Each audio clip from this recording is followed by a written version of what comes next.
You're now listening to the Palmetto Dugout Show, hosted by State Director Sammy Esposito, Associate Scouts Drew Stewart and Sean Smith, that discuss all things related to amateur baseball in South Carolina. Here are your hosts. Welcome into episode 41 of the Palmetto Dugout Show. I'm Drew Stewart here with Coach Espo and Austin Smith, who no longer has his camera working today. So what's going on, Coach? Coach, we're doing all right today. How's this wonderful afternoon going? It's going fantastic. Can't complain. 4 days left of school, and we're ready to hop right into the summer here with some big events to follow. Make sure you like and subscribe down below. Get those subscribers up. I think we're around 140 right now, as well as comment down below. We love to see certain comments pop up down below here. We also have state championships underway, with some teams already have played on Saturday, with some about to take the field tonight. But we'll hop into some big events that are coming up. Right around the corner here is Team Carolina Trials at College of Charleston on June the 7th, with the other one being June the 20th, Coach, at South Point, at the Stallions, home of the Fighting Josh Jacksons, as well as a Rising Stars event at that same time too. Got some things in the work, hoping those events are filled with great young. No doubt.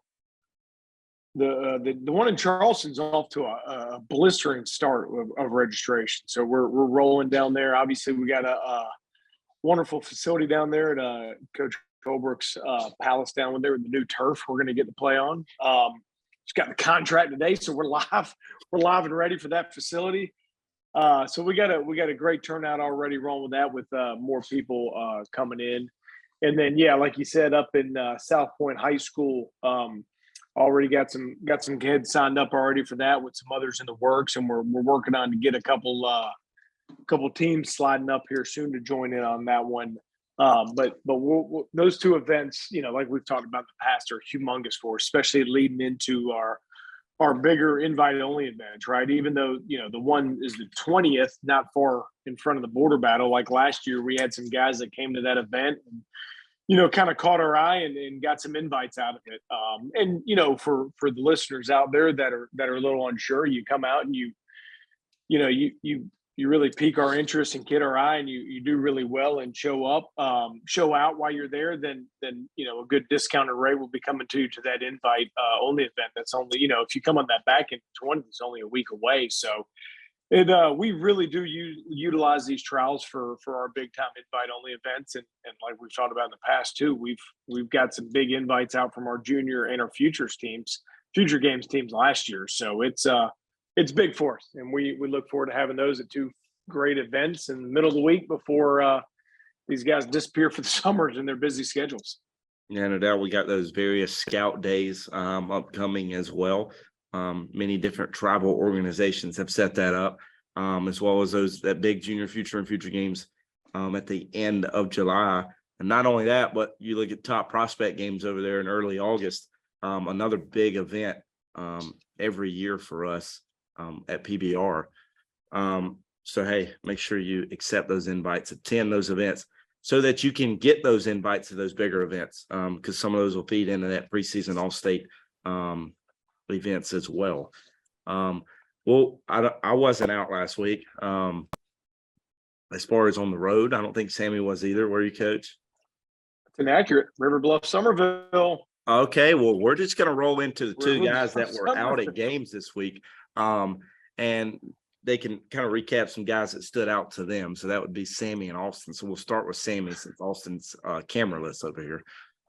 Yeah, big 5A matchup up there in the lower state championship, with Somerville traveling up here to River Bluff to play those guys. And I mean, star-studded matchup, right? I mean, across the board, you got top players in the 23 class, 24 class, 25 class battling at it. Obviously, some younger guys coming in, but I mean, arguably not only some of the best players in our state, but some of the best players in the country that lined up that day. And I'll tell you one thing: the Stars didn't really they didn't disappoint at all. PJ Morlando, game one, 4 for 5, squared up all 4 balls he got hits on, didn't get cheated. Tip of the cap to Coach Bonnet over there at River Bluff. We've all been to plenty of games, and I know he's got a guy I'll get to here in a second, Bo Hollins, who a lot of times people don't pitch to those guys. And he went right at him. And PJ, obviously that first game, he was able to get his hits off and collect a bunch of hits that day and score some runs. But, a lot of times you feel bad for some of these superstar sluggers. They just get walked around the bases. Nobody throws to them. They intentionally walk them. Heck, I think the game before, PJ went 0 for 0 with 3 walks. And, you don't always – you kind of get it sometimes, but you feel bad for those guys to be able to get up there. They just want nothing more to help hit and help their team win, and they don't get that. But PJ just didn't disappoint either. On the mound for Somerville that started game one was Big Carson Messina. Started the game in a little bit of rain, a little bit of drizzle out there, but comes out pumping 90-92, touching 93. Showed a good plus slider along with the changeup. Future home of the Gamecocks, and they were out there to watch him pitch that day. But Messina kind of has that power arm, bulldog on the mound, big, strong physical frame with plus stuff. And, the one thing, especially talking with some of his coaches and his future coaches, the one thing that, Messina's kind of done a little bit is he's flashed some more velo in the past, but he's kind of toned it down a little bit more and filling up the strike zone and doing some good things there. So Messina showed some premium stuff. Was fun to see. And then on the flip side of the other team, River Bluff, they're a couple stars at the top and also on the mound with Walker Mitchell and then Bo Hollins. Walker Mitchell starts off the game against Messina with another hard hit base hit to right center that I feel like every time we watch him play, all he does is get hits. And then later on in the bat, they're trying to make a comeback in that game, gets to 2 strikes and fights off the ball inside and stays short, shoots a line drive the other way. But Walker Mitchell is premium hitter, and then watching him play defense, it's fun. He's about as good as they come out there defensively, kind of smooth, good, sure-handed, glides around in the infield out there. But Walker's fun to watch. And then Bo Hollins, I think he's leading the state in home runs with 15 or 16 home runs. And that day caught him a fastball up and out over the plate and launched one out over the plate. So he kind of did what he was supposed to do. But it was a good game to watch, right? You got a bunch of star power, got some, guys at the bottom. I think Maddox Webb had 2 home runs for Somerville in that first game, but also he comes in and closes out the game going 88-90. So shows power bat with a power arm in the back end of the bullpen. So it was a fun game to watch with a great atmosphere. Somerville won game 1, and then River Bluff wound up holding on to winning game 2 and moving on to the state championship. But an incredible atmospheres we've all been at. River Bluff, the whole bowl down there was filled with fans wrapped around up by the football stadium. So it was really fun and neat to watch the community get around that one. Yeah, no doubt. That's a big one that's just going to lead into a big state championship series, which we'll get to here in a second. And then we had our great Mr. Smith here at Seneca Clinton for the 3A Upper State Championship. Coach, what'd you say? Well, we had similar to what you talked about over there at the at River Bluff. We had a packed house at Clinton. I got there about an hour before the game started, and it was almost standing room only when I got there. I think y'all like it better where you can't see me for some reason, but I think I like it better. But yeah, Clinton, Seneca had a chance early to really bust that thing open, and Clinton got a nice play on defense by the third baseman. Got out of an inning, gave up 1 run, should have gave up 3 or 4. And then Clinton came back, tied. I think they tied it, took the lead maybe in the 3rd or 4th inning, and then kind of blew it open in the 5th. That was my 2nd time seeing Clinton this year. First time I saw them play Chapman, they didn't have a good night. But that lineup, man, they can swing it. I think somebody else out of this group is going to go check those guys out tomorrow night. But possibly, I don't know who it could be. Might be. I don't know. I don't know who it could be. But yeah, you get to see tomorrow. They got, and I think I highlighted in the scout block. I think I highlighted 3 of their hitters. Fortman, Wages, and McClendon. So you'll have a good time getting to watch those guys. Like I said, they took what was a 1-0 game, turned it into a 3-1 game, fifth inning, and then just kind of finished it out. So they scored 8 in the bottom of the fifth. Combination of some errors, some hits, some doubles, an assortment of things that could lead to 8 runs in an inning. And but they definitely have some bats that are going to be fun to watch. See what they can put out there for you tomorrow. Hey, maybe we'll get some PBRSC 4K tomorrow night for the Red Devils. If it isn't too packed, sometimes my legs won't move very well if it's packed. The reason Austin has his camera off is because he's pitching a tent behind the camera. But anyway, hopping into the playoffs, bumping off of Clinton there. It took a big win Saturday night against Hanahan. 17. A lot of controversy, Coach. A lot of controversy floating out there. A lot of controversy. We're not going to get into that. On the Twitter page, as Austin likes to call it, a lot of controversy. But maybe that feeds Hanahan a little bit to kind of bounce back in games 2 and 3 since Clinton has that 1-0 advantage. And then starting tonight is going to be Blythewood at River Bluff in game 1 for the 5A state championship. Should be a competitive series between those two guys. And then also starting tonight is North Myrtle Beach at Catawba Ridge, another big championship series. As coaches, Coach, did you take Catawba Ridge as a state champion? Or did you take South Florence? I believe I went. I had Catawba Ridge rolling for so long. I think I held with Catawba Ridge. Did I not? I think you and Austin went Catawba, and I went North Myrtle. Yeah, so I think we're smarter. We're about to find out. I doubt it. I'm going with the CJ Oxendines. Only time will tell. Only time will tell. One time will tell. And then Saturday, Southside Christian. Watch out now. Got a big win at Lakeview, 11-0. You go back to the preseason with the picks, and all 3 of us picked that exact matchup between Southside and Lakeview.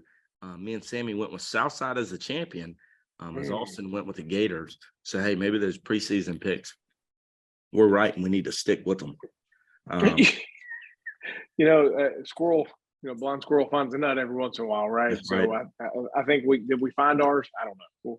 We found it early. And then in the 2A state championship, Oceanside took a game 1 win over Gray Collegiate 1-0, which is their second 1-0 win in back-to-back games, which takes us to, we're going to lump it in, play of the weekend, bomb squad of the week. We'll go to Taggart Tyson, 2023 catcher at Oceanside Collegiate, committed to the Louisville Cardinals for his walk-off home run. I want to say it's bottom of the 8th or 9th. I cannot remember. Walk-off bomb to win the lower state championship against Andrew Jackson. I was able to watch that video on the YouTube. And great game. And Taggart Tyson was able to walk it off there. So he'll get that play of the week, bomb squad of the week, as Oceanside looks to win back-to-back state championships and be the second school this year to win back-to-back, joining Southside Christian. Watch out. Ooh. Oh, you just called it. You called the Southside Championship already. Hey, I didn't call it. I said looking. I did say join. Yeah. Okay. I did. Yeah. Sorry, we're throwing it out there already. Go ahead and prove me wrong. But hey. Bulletin board material. Coach Stewie. I love being on bulletin board. There'll be a tweet about this in a couple, and maybe Omar will say something about it down in the comments. Omar proved me wrong here. But hey, big week ahead as high school baseball wraps up. It's been a great and wonderful season watching high school baseball throughout the state. And I think we've got one more game to cover. It'll be Tuesday night with Stewie Media heading down. Maybe we'll cover a game 3. We'll look at that. If games make it to them. But it's been a hell of a season so far. The most important part of the season has been the concession stands. By far. Has anybody been to a concession stand in the last week that they would like to talk about? I'll let Austin fire this thing off if he's got one. Because I saw food I didn't eat because of the 5 o'clock start, right? Austin's talked about this before. The 5 o'clock start gets a little hairy sometimes in there, but there were some chili dogs rolling by me in the stands at River Bluff. And their concession's a little bit farther off, so it's hard to just make a mid-inning run. So I'll maybe Austin make him a pit stop over there outside of like a Buc-ee's or something. No, I wish I would. They do have that QT there that you mentioned before. I wanted to make sure you were done because I was giving those of you who aren't aware. There's a person in this group who likes to give out strict orders at the beginning of the podcast, and his initials are DS. I'm not going to say his name or anything, but I was given strict orders that I could only speak on when I was spoken to. I feel like it's kind of weird now that I think about it. I felt like when I was a little kid and we went to the grocery store and my mom made me walk in the grocery store with my hand in my pockets so it wouldn't break anything. It kind of felt that way, kind of, do not speak unless spoken to. But now that y'all have given me the opportunity, I'm gonna unload the bag here. Clinton is, if you've never been to a game at Clinton, which I've never been to any sporting event. Honestly, I don't think I've ever been to Clinton, period. Wow. But to say that, I will say the concession stand, they had popcorn. They have one of those nice little thing that rolls in on wheels. I don't know if y'all know what I'm talking about, rolling popcorn stand. I got to hit the rolling popcorn stand probably about the fourth inning.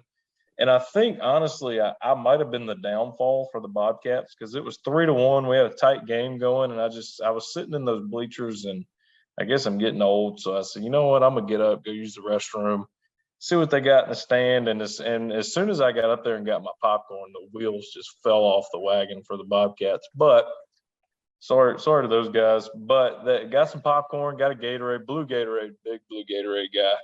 But I think the big thing Clinton has going is they have like this enclosed trailer that looks like you'd run a food truck out of, but they have every piece of Clinton merchandise you could ever possibly want. They've got like 12 different hats. They've got shirts, hoodies, you name it. Yeah, I think you could buy like a Clinton track and field T-shirt at the baseball game. You can get anything. So if you're interested, especially if you get over there Tuesday night and the Red Devils pull out the state championship, you might want to run up to the trailer and buy a T-shirt, and then you can wear it on the show and say, "I bought this the night they clinched the championship." I was there. I go through Clinton too many times. I don't think I want a shirt that says Clinton, unless it's got Arby's on the back of it, because that Arby's in Clinton is phenomenal. I mean, it is phenomenal. As you probably heard on the show previously. I know that's Sammy's favorite spot too. Borderline. Well, like my favorite spot. I want to throw a plug for a concession stand here while we're at it. So we got championship game tonight for my son's 10U baseball, Palmetto Baseball League rolling tonight. Now, regardless of my son's game, they have a phenomenal concession stand. The only negative is my daughters, I think, have made us go broke with the concession stand. And she prices grill their own hamburgers. They bring in some grill their own hot dogs, taco in a bag. Coach Smith, I have a feeling you'd be all over this one. We go Fritos with a little bit of meat, a little cheese, throw whatever else you want in there, scoop it all up with a plastic spoon, and just house it right then and there. They bring in a couple, little Marco's pizza, they bring it in, and they bring in Groucho's sandwich. But the taco in the bag, I know it's all brought in, but it's phenomenal stuff for a little league concession stand when it's all said and done. So I'll be there this evening for the championship game, if I'm not eating anything, I'm sure my daughters will come pillage every ounce of dollars from my wallet to buy some food with the concession. So go ahead and throw a plug in for the PBL concession stand as well. Fantastic. I haven't been in concession stand, but the Cajun Cafe, as always, is my concession stand of the week. For great food, great socialization. It feels like me. Same thing as Sammy on a Friday night at the PBL.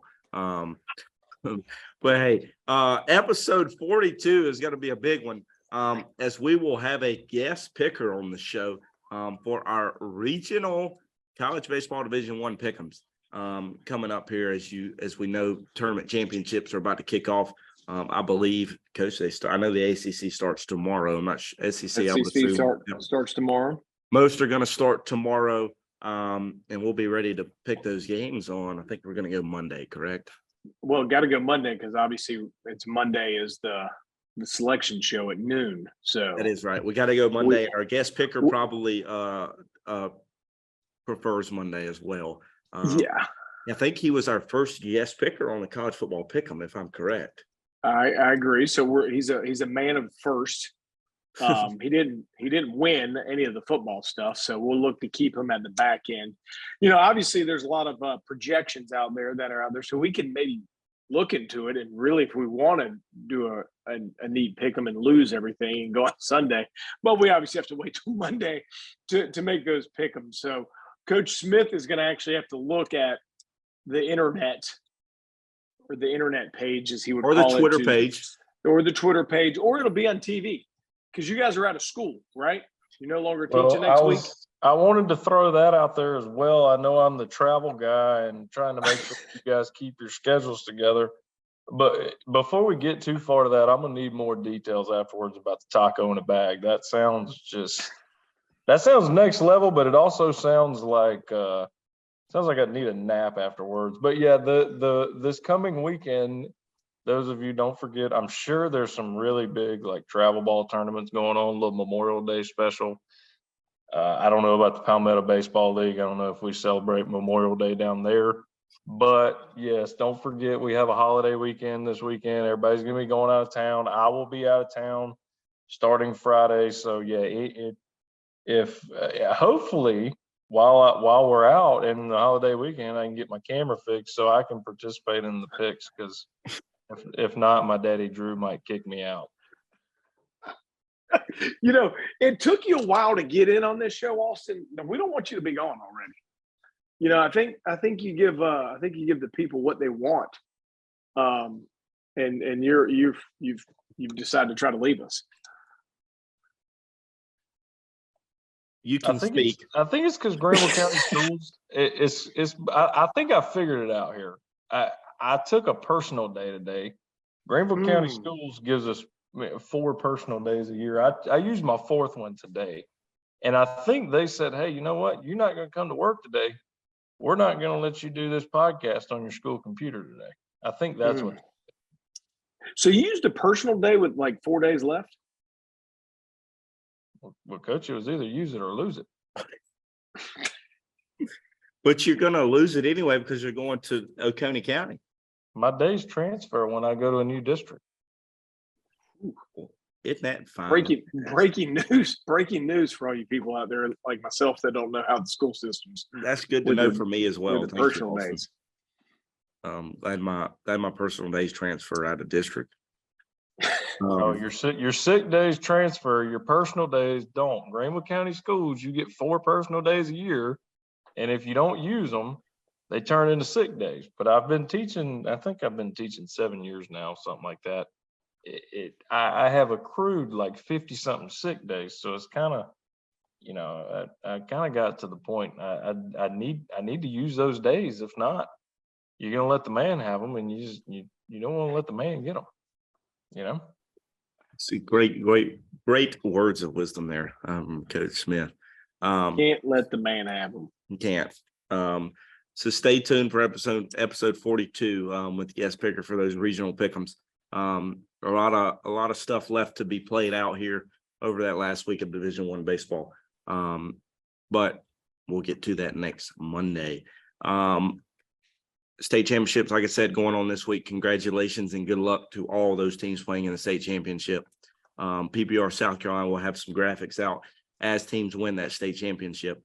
So I think that about does us here, Coach. Everybody good? Everybody need to say anything? No. We'll leave the unspoken words to Omar in the comments.